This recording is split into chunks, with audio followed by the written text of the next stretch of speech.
I know nothing. I see nothing. I don't hear a thing. Senseless, knocking senseless. They asked me questions. I told them no lies. On that pregnant, rainy night. A night which Tasha Cohen will remember for a very long time. Tasha had a perfect husband, and her perfect day was coming to its perfect end. A full moon out, shining on their perfect house. Tick, tock, tick, tock. The room was warm and clean. The curtains drawn. The 2 table lamps alight, hers and the one by the empty chair opposite. Beside her, 2 glasses. When the clock said 10 minutes to 5, she began to listen. And as punctual as always, she heard the tires on the gravel outside. The car door slamming, the footsteps passing through the window, the key turning in the lock. She let aside her knitting, stood up, and went forward to kiss him as he came in. Ah, Mr. Cohen! Hi. Would you like a gin and tonic? Whatever. For her, when they were together... Absolutely love the way he sits on a chair. Oh my gosh, guys, he's so adorbs. Oh, and did you see when he came through the door and did that cute little walk of his? Oh, I nearly fall over backwards every single time. I'm not joking. And that look on his cute little face when he looks at me. Oh, I really just can't get enough, guys. Oh, shame. Bobby must be tired because he's not really talking. But, are you tired? Yes, I'm tired. I'll just go get you that gin and tonic. Sit down. Would you like me to get your slippers? I'll get them myself. Oh, all right.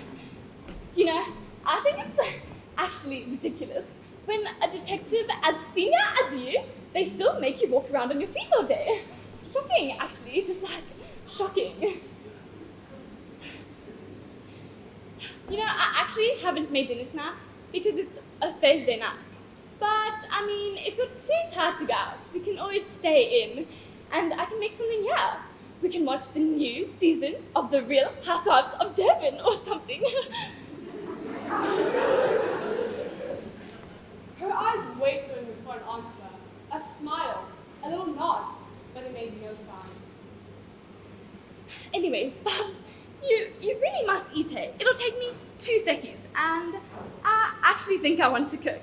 There's lamb, beef chops, stew, lasagna. Remember when we went to Tasha's? Oh, Tasha. And we had that paprika spiced chicken with those crispy potatoes. I don't want anything. But, Bobby... Forget it.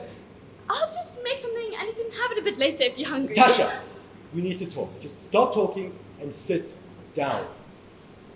It was then that he became absolutely motionless. A small muscle twitched in the corner of his eye. Tasha, this is kind of a bad time to be telling you this, and I know it's going to come as a shock to you, but I've been thinking about this for some time, and I've decided the best thing to do is to tell you right now. This might hurt you. I'm not going to lie, this might hurt you, but I hope you won't take it the wrong way. And then he told her. It didn't take long. 4 or 5 minutes at most. She watched his lips move. The way the muscles controlled the tongue, the small bubbles of spit in the corners of his mouth. She watched him with a dazed horror as he went further and further away from her with each word. I said it. I know this is a shock and that it's a bad time to be telling this, but there simply wasn't any other way. I'm done. Of course, I'll still send you your allowance, baby food, nappies, you name it, I've got you. I just hope you won't make this a big deal. It won't be very good for my job. I can't believe David wants to leave me. Me! I have been nothing but good to that man. I cook, I clean. Okay, maybe Prudence cooks and cleans, but sometimes I watch her. I promise. And to be honest, I didn't even want his child. Now I've got his matzos cooking in my oven. I can feel his child's yarmulke scratching my uterus. I even got a boob job for him. Oh, he's definitely not getting away with this one. Okay, Bubs. I see. What? You know what? Never mind. I'm gonna go pack my stuff. I'll just go get supper ready. But this time, he didn't stop her. Oh, what a silly night, eh? I think everyone's just a bit too tired. I know what I'll make for dinner.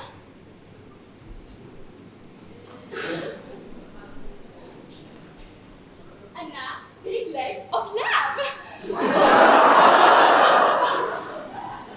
For God's sake, woman, don't make me dinner. I'm leaving.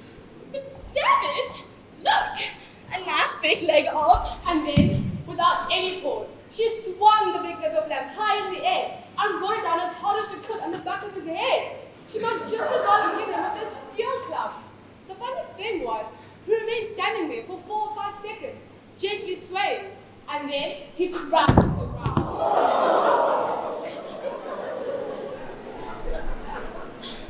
lamb. It was extraordinary now, how clear her mind had become all of a sudden. She killed it. She began to think very quickly. As the wife of a detective, she knew quite well what the penalty would be. She brought the lamb into the kitchen, placed it on a pan, turned the oven on high, and shoved it aside. She ran upstairs to the bedroom, sat before the mirror, tatted up her face, and touched up her lips. She tried to smile, but it came out rather peculiar. She tried several more times and then ran downstairs.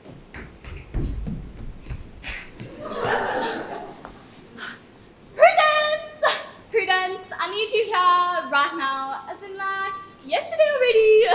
On my way, madam. Oh, no.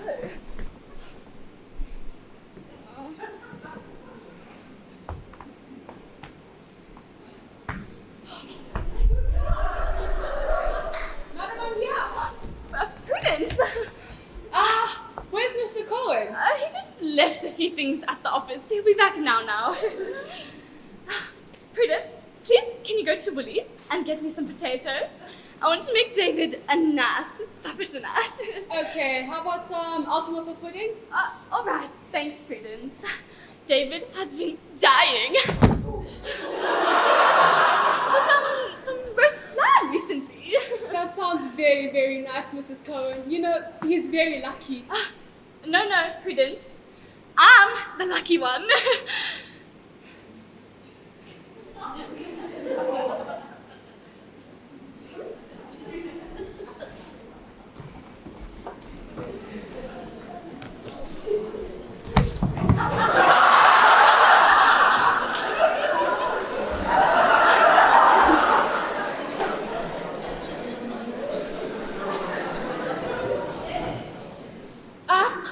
Believe that Angela redecorated her whole house.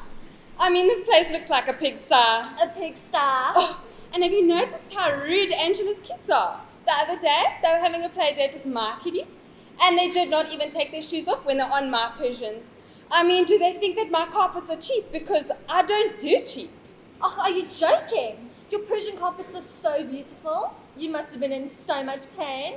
Who's in so much pain? Do they need Panato? No, babes. We were just talking about how beautiful your Persian carpets are. Did you hear that apparently Tasha got a boob job? Well, she was pregnant. I feel so bad for a poor hubby man. No. Apparently he forced her to get a boob job. She always says she cooks and cleans, but I've never seen her pick up a feather duster. God, I don't even think she knows how to hold a broom. I still think that David should leave her and come to me.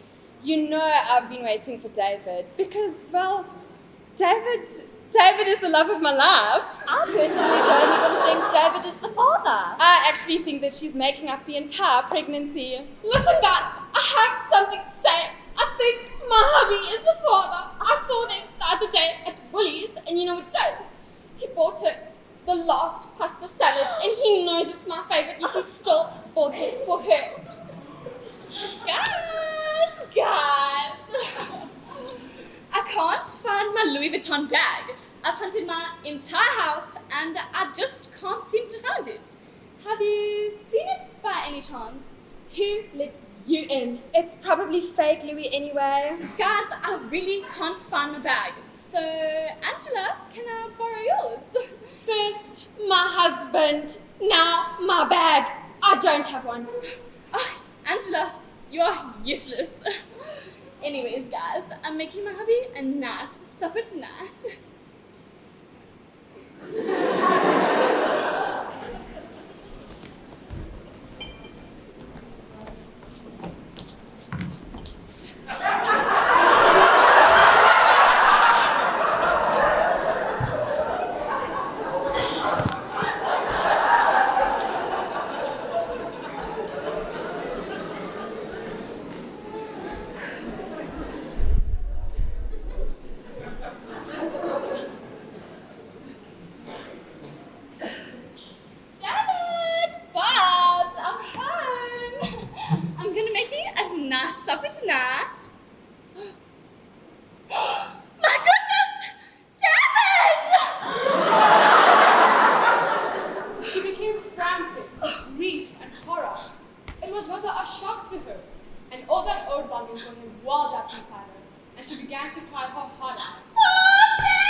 Was Detective Shabalala.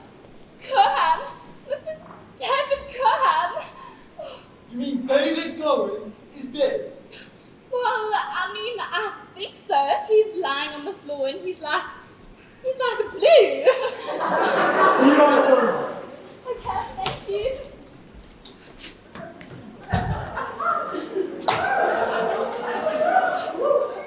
Briefly, she told her story about going out to her friend's house and coming home to find him on the floor, while she was talking and crying and talking and crying and talking and crying. When David had come home, she was sewing, and he was tired, so tired he didn't want to go out for dinner. She told them how she had put the lamp in the oven. It's there now, cooking. And how she stepped out to her friend's house to look for her missing Louis Vuitton bag, and came home to find him laying on the floor. Which friend? Angela's. Is he dead? I'm afraid he is. I'm afraid he is, Mrs. Scholtz. Tasha watched the men carefully and couldn't help noticing the precision with which they worked. She wanted this depraved killer behind bars, as well as the last thing she did. She also couldn't help noticing the walls through a hole in the bottom of Detective Shabalala's pants. Poor thing.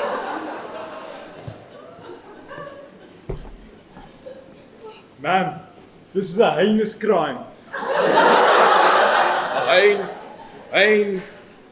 Yeah, a big one, yeah. And we want you to know that you have all our sympathy. Our deepest sympathy. Our deepest sympathy. Our deepest, bottom of the heart sympathy. I'm afraid I'm going to have to ask you a few questions. Where were you? I was at my friend Angela's house next door, looking for my Louis Vuitton bag. It's expensive, you know. Can I get it at China Mall? Wouldn't you rather go somewhere else? Your sister, perhaps, or my wife, will take good care of you. I don't even think I can move an inch right now. Would you mind if I stayed right here? Maybe I'll move a bit later if I feel a bit better. I'm not feeling too lacquer. Wouldn't you feel better if you just lie down for a bit? No, I'd like to stay right here, in this chair. And then it all became very quiet, and there was a great deal of muttering and whispering beside the corpse. This is so exciting. It's like something out of a police drama. Oh, David. Madam, I brought the potatoes, but I couldn't find that ultra man. Mr. Cohen!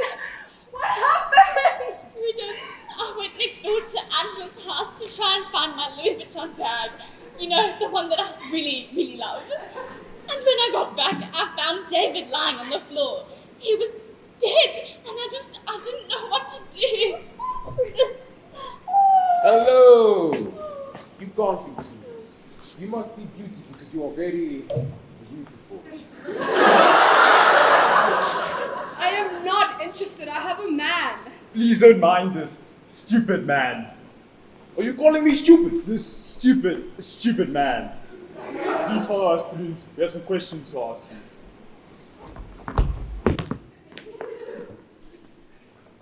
They asked me questions. I told them no lies. She was in a perfectly good mood. She seemed perfectly normal. She just wanted to give her husband a good meal. It was impossible she was involved. Your husband, Mrs. Cohen, was killed by a heavy blow to the back of the head, administered by a heavy blunt instrument. Almost certainly a large piece of... A large piece of metal. Yeah, metal. No, David. Would you know if there's anything in your house that could have been used as a weapon? Not that I can think of. Nothing? So we're looking for a weapon. The murderer may have taken it with them, but on the other hand... On the other hand, they may have thrown it away or hidden it somewhere right here on the premises.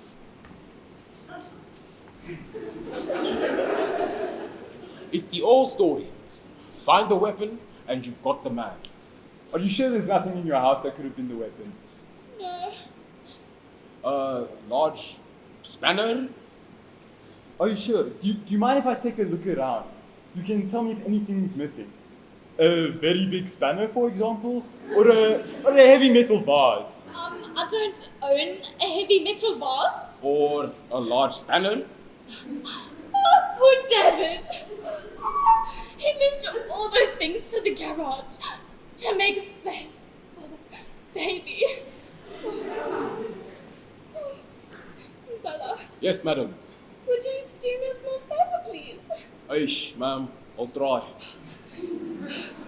Here you guys are, trying to help me find David's killer. And you're both such good friends of his. And David would never forgive me. God bless his soul. If I let you two remain in this house without offering you some decent hospitality. So, why don't you guys eat the lamb that's in the oven? Oh, no, ma'am. I couldn't do that to poor David. Guys, please! It was David's favorite, and it's just going to remind me of him! Please. There was a great deal of hesitating, but the men were clearly hungry. They were willing to eat lamb for supper.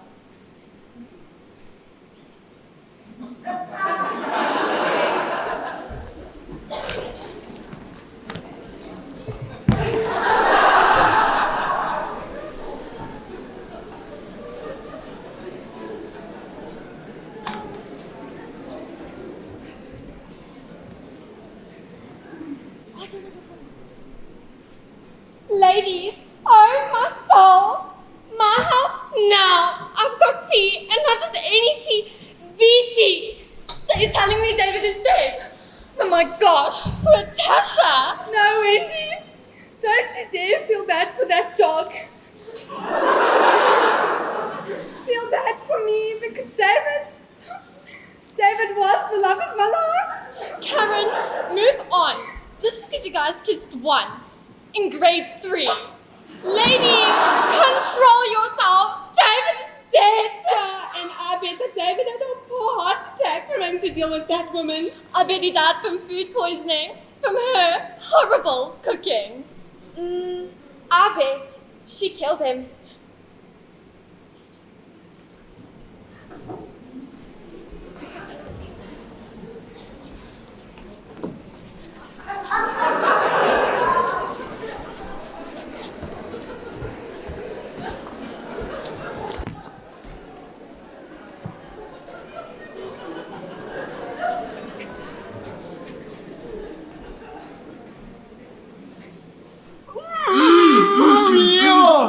I wish my wife could cook like this. Have more, Shabs. Have No, more. we can't finish it. She said we'd be doing her a Oh, favor. okay, then give me more. That must have been one hell of a big club that guy must have used to kill poor David. Hell of a thing. Should be easy to find. Exactly what I said. Personally, I think it's still right here on the premises. Probably right under our noses. Yep. And in the other room, Mrs. Tasha Cohen began to giggle.